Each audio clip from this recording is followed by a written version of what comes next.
How do you see America actually achieving that affordable healthcare outside of obviously their own actions? They can make certain decisions dietary wise and things like that. But what is affordable healthcare? How can we achieve that while still granting personal freedoms, but still limiting government involvement? So I'll sum it all up because this is kind of the crux of the issue, right? So if Americans were to take this seriously, some things are out of control, some things are in control, right? Things we're in control are actually the most expensive things. If we could just cut back on the obesity. Now, obesity in the wealthiest country in the world kind of makes sense, except for it's our poor people that are obese because they're eating at fast food restaurants. They're not eating right.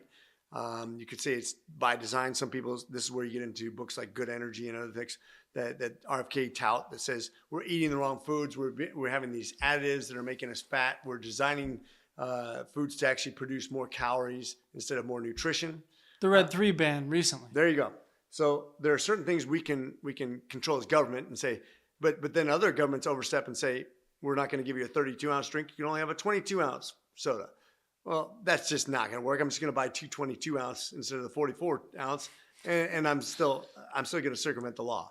So you have to teach people what those consequences are, why it costs them not just money, but health and quality of life. So that's one part. Now you're going to talk about the things that we can't control. Some people are born into poverty and they have egregious issues. They could have a trisomy issue with their genetics. They could have a malformity in development in the womb. You could have people who just bad things happen to. That's just catastrophic.